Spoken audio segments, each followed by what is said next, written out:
Hello everyone. In today's video, I'm going to show you an Azure DevOps tutorial for beginners. Now this video will have everything you need to know to get started on Azure DevOps and how you can use it to master Agile project management. So without further ado, let's dive right into their website. So here we have the landing page for Azure DevOps. You can see here, just type in azure.microsoft.com and then you'll be able to see this landing page right here. And if you already have an account, you can straight up sign in.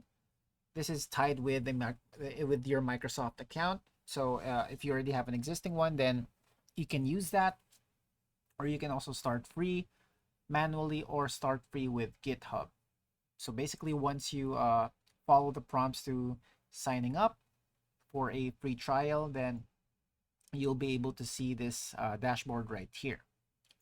But before we get on that, let's just give a brief background on Azure DevOps. So Azure DevOps is a comprehensive set of tools and services for software development and deployment.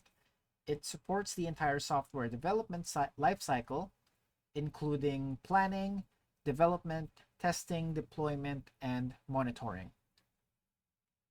So for Azure DevOps, they provide several core services such as Azure Boards, where you can plan, track, and collaborate on work items. There's also Azure Repos, which allows you to manage source code with Git repositories. You have Azure Pipelines to build, test, and deploy applications automatically. You have Azure Test Plans, which helps manage and run manual and exploratory tests. And finally, Azure Artifacts, where you can share and manage packages across teams. All right, so after following the sign up prompts for Azure DevOps, then again, you'll be able to get started with this. So to set up your Azure DevOps, just create an account or head to the Azure DevOps website, sign in with your Microsoft, create a new organization. And then here we're going to get started with creating a new project. So here, since this is our first one, it's going to be set to private. And then we're just going to name it sample project. And then they get started with that. And we're just going to let this load up as Azure DevOps sets our project for us. And here we have the sample project. Welcome to the project. What service would you like to start with? Again, you can start with boards, repos, pipelines, test plans, and artifacts. The core features we mentioned a while ago. So let's try working on boards. So here, welcome to the new Azure boards. New features. Along with the experience improvements, we have introduced many new features that are only available in the new Azure boards. All right, so if you want to learn more about their new features, just click on this blue link right here. But here we can find the recently updated items. So we're going to try to add a new work item, and we get to select which type of item we're going to add. It's either a task, epic, or issue, or this used to be called bug. And then after doing so, we can assign it to a specific team member. So let's try task. We're just going to let this finish loading up. All right. So for task, just enter the title over here and then assign a team member. So we currently don't have any members yet, but basically once you have a list of members, then you can assign them to a specific task. You can add comments, you can add a tag, and then the status, reason, area, iteration, and you have the description and discussion here.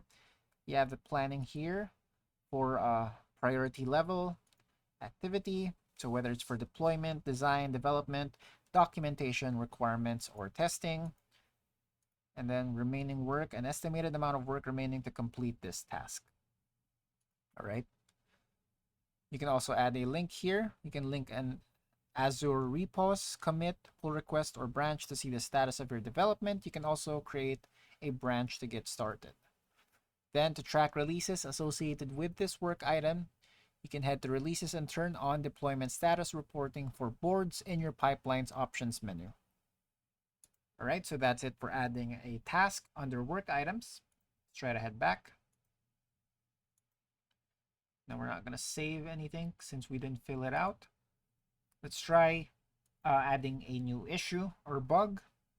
Similar thing with a new task, but of course this one is different because of the nature of the work item, which is of course a bug or an issue, which basically means reporting or informing our team of a specific bug or issue. So just again, describe it accordingly. It has the same fields as the task we saw a while ago. So just edit accordingly. And then we're going to check how the epic looks like.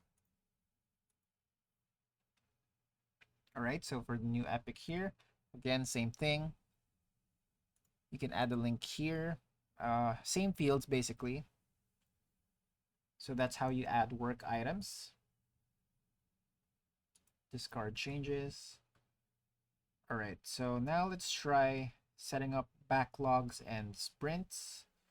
So we're going to have to navigate to boards. All right, so we're already at boards, and then should be backlogs right. All right, so I think, oh, it's over here. The backlogs have been separated from the boards, or maybe it's a drop down. Nonetheless, it's the backlogs is under boards. Right here. All right. So here you can drag and drop work items to prioritize them here in the backlog. And then you can head to sprints to assign items to a sprint. For example, new work item, then issue, and then if you type it in here, then you can add it to the backlog. Same here. We try to view this as a board. Let's check how that looks like. All right, so it's categorized into to do, doing, or done. Same thing. You can add a new item here. Let's try the analytics view. All right, so cumulative flow diagram and velocity right over here. All right, so for the sprints part I mentioned a while ago, you can head to sprints to assign items to a sprint. So similar to the backlog thing, you can assign a new issue to sprints. So there, just click on new work item. All right, so that's it for sprints. Now we're just gonna explore real quick what else we have. So for that's for boards, backlogs, and sprints. For queries, we have here, you can add a new query. And these are the fields that you need to edit. You have the operator here, the field and or value, and then charts, results, delivery plans.